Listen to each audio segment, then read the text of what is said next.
ನಮಸ್ಕಾರ. ಜಿನಿ ನ್ಯೂಸ್ ವೀಕ್ಷಕರಿಗೆ ಸ್ವಾಗತ. ಎಲ್ಲ ವೀಕ್ಷಕರಿಗೆ ನಮಸ್ಕಾರ. ನಾನು ಸಂಧ್ಯಾ. ಮಹಾಮಳೆಗೆ ಮುಂಬೈ ತತ್ತರ, ನಗರದಾದ್ಯಂತ ಅವಾಂತರ. ಮಹಾರಾಷ್ಟ್ರದ ಮಹಾನಗರ ಮುಂಬೈನಲ್ಲಿ ವರುಣ ಅಬ್ಬರಿಸಿ ಬೊಬ್ಬಿರಿದಿದ್ದಾನೆ. ಕಳೆದ 96 ಗಂಟೆಗಳಿಂದ ಭಾರಿ ಮಳೆ ಆಗಿದ್ದು, ಇಂದು ಸೋಮವಾರವೂ ಕೂಡ ಮಳೆ ಇನ್ನಷ್ಟು ಜೋರಾಗಿದೆ. ಮಳೆಗೆ ವಾಣಿಜ್ಯ ಮಹಾನಗರಿ ಮುಂಬೈ ನಲುಗಿ ಹೋಗಿದೆ ಎನ್ನಲಾಗುತ್ತಿದೆ. ಮಳೆಯ ಅಬ್ಬರಕ್ಕೆ ಮುಂಬೈ ಶಾಲಾ ಕಾಲೇಜುಗಳಿಗೆ ರಜೆ ಘೋಷಿಸಲಾಗಿದೆ. ರಸ್ತೆ ಗುಂಡಿಗಳು, ಮ್ಯಾನ್ ಹೋಲ್ಗಳು, ಚರಂಡಿಗಳು ಉಕ್ಕಿ ಹರಿದಿವೆ. ಗಾಳಿ ಮಳೆಗೆ ಮರಗಳು ಎಲ್ಲೆಂದರಲ್ಲಿ ಬುಡ ಮೇಲಾಗಿವೆ. ನೀರಿನಲ್ಲಿ ಕಾರುಗಳು, ಬೈಕ್ಗಳು ಎಲ್ಲ ಮುಳುಗಿ ಹೋಗಿದೆ. ಜನ ರಬ್ಬರ್ ಬೋಟ್ಗಳಲ್ಲಿ ಓಡಾಡುವಂತಾಗಿದೆ. ಮರ ಬಿದ್ದು ವ್ಯಕ್ತಿಯೋರ್ವ ಬಲಿಯಾಗಿದ್ದಾನೆ. ಮುಂಬೈ ಮಾತ್ರವಲ್ಲದೆ ಪುಣೆ, ಥಾಣೆಗಳಲ್ಲೂ ಭಾರಿ ಮಳೆಯಾಗುತ್ತಿದೆ. ಇದರ ನಡುವೆ ಪ್ರವಾಹದಲ್ಲಿ ಸಿಲುಕಿದವರ ರಕ್ಷಣೆ ಮಾಡಲಾಗಿದೆ. ವಸೈನಲ್ಲಿರುವ ಠಾಕೂರ್ ಕಾಲೇಜಿನಲ್ಲಿ 41 ಜನ ಶಾಲಾ ಶಿಕ್ಷಕರು ಹಾಗೂ ಸಿಬ್ಬಂದಿಗಳು ಆಚೆಗೆ ಬಾರದ ಸ್ಥಿತಿಯಲ್ಲಿದ್ದರು ಎನ್ನಲಾಗಿತ್ತು. ಸ್ಥಳಕ್ಕೆ ಆಗಮಿಸಿದ ಅಗ್ನಿಶಾಮಕ ದಳ ಹಾಗೂ ಎನ್ಡಿಆರ್ಎಫ್ ತಂಡಗಳು ಅವರನ್ನು ರಕ್ಷಿಸಿದ್ದಾರೆ.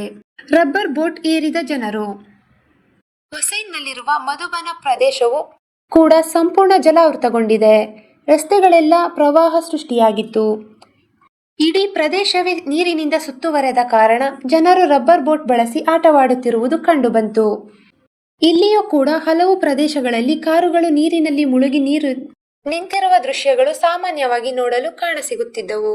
ರಾಯಗಢ ಜಿಲ್ಲೆಯ ಕೋಪೋಲಿಯಲ್ಲಿರುವ ಜಿನಿತ್ ಜಲಪಾತ ನೋಡಲು ಹೋಗಿದ್ದ ಪ್ರವಾಸಿಗರು ಭೀಕರ ಪ್ರವಾಹದಲ್ಲಿ ಸಿಲುಕಿಕೊಂಡು ಒದ್ದಾಡುತ್ತಿದ್ದರು.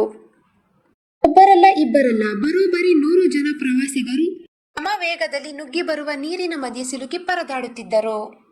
ಬಿಹಾರಿ ತಾಕರ್ವಾಡಿ ಗ್ರಾಮದ ಸ್ಥಳೀಯರೆಲ್ಲರೂ ಸೇರಿ ಪ್ರವಾಸಿಗರನ್ನು ರಕ್ಷಿಸಿದ್ದಾರೆ. ಕಳೆದ 24 ಗಂಟೆಗಳ ಕಾಲ ಸುರಿದ ಸತತ ಮಳೆಯಿಂದಾಗಿ ಲೋನಾವಾಲಾ ಬಳಿ ಇರುವ ಪ್ರಸಿದ್ಧ ಬುಷಿ ಡ್ಯಾಂ ಉಕ್ಕಿ ಹರಿದಿದೆ. ಈ ಪ್ರದೇಶದಲ್ಲಿ ಕಳೆದ 24 ಗಂಟೆಗಳಲ್ಲಿ ಬರೋಬ್ಬರಿ 114 ಮಿಲಿಮೀಟರ್ ಮಳೆ ಸುರಿದಿದ್ದು ಡ್ಯಾಂ ಉಕ್ಕಿ ಹರಿದಿದೆ. ಜಲಾಶಯದ ಸೌಂದರ್ಯ ಕಣ್ತುಂಬಿಕೊಳ್ಳಲು ಪ್ರವಾಸಿಗರು ಹರಿದು ಬಂದಿದ್ದರು.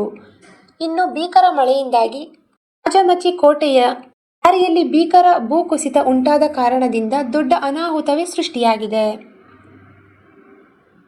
ಇಡೀ ರಸ್ತೆ ಕಲ್ಲು ಮತ್ತು ಹಸಿ ಮಣ್ಣಿನಿಂದ ಮುಚ್ಚಿ ಹೋಗಿದ್ದು, ಜೆಸಿಬಿಗಳ ಮೂಲಕ ತೆರವು ಕಾರ್ಯಾಚರಣೆ ಮಾಡಲಾಗಿದೆ. ಈ ದಿನದ ನಿರಂತರ ಸುದ್ದಿಗಳಿಗಾಗಿ ವೀಕ್ಷಿಸುತ್ತಿರಿ ಜಿನಿ ನ್ಯೂಸ್. ನಮಸ್ಕಾರ.